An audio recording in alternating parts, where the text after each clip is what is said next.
Last video cut off just before the end there, so I'm just going to continue for the next couple of minutes just to finish off my lesson here. So this is where we got to the end of last video. Both civilizations had a societal hierarchy, so very strict levels that balanced that civilization. So king at the top, then priests, then nobles, then normal folk at the bottom, the farmers, the people who keep the empire running. Okay, so the Maya had a greater emphasis on astrology, on the study of stars, and from that they were very, very clever at working out a calendar. Over on the right, the Aztec are better known for building aqueducts, which led water into their cities. They had a constant supply of hot water, especially useful since a lot of Mexico is very, very dry. Maya also very highly sophisticated as well because they managed to build these huge cities in the jungle, in the forest of Middle America. Aztecs we can widely regard as more land-based, and the Maya more seafaring, ladies and gentlemen. Okay, so if we just want to visualize this on a map again, so if this is the center of the Aztec Empire, you've got a vast swathe of land either side and not a great deal of access to the sea.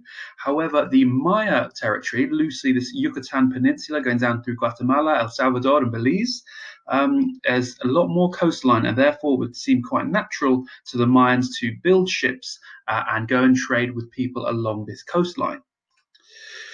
Okay, so we'll get into the final thoughts of today's lesson now then. Okay, so final thoughts, wrap up today's learning.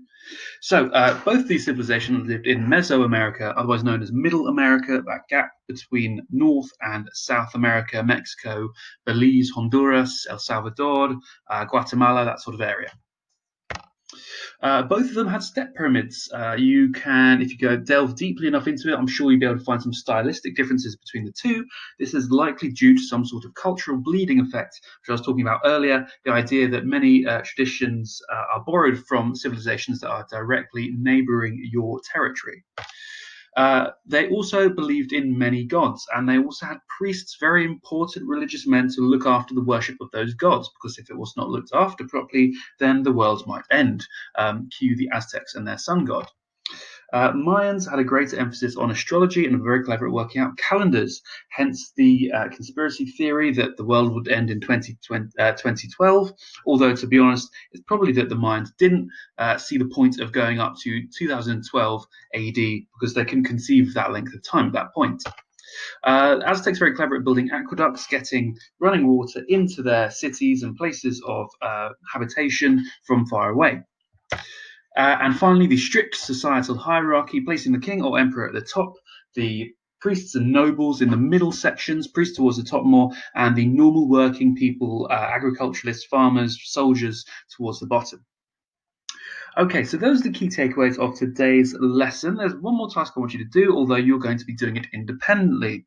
So we have loads of really cool, juicy information about the Maya and the Aztecs from today's lesson. Of course, you can rewind this lesson at any point, ladies and gents, to get another listen to anything I've said. Create a poster on one of the native populations you've researched today. You will need to include when the Spanish discovered them, where they are located, what is their religious practice, what is their daily life like. Okay, so you can do either the Maya or the Aztec or both. I will leave it down to you.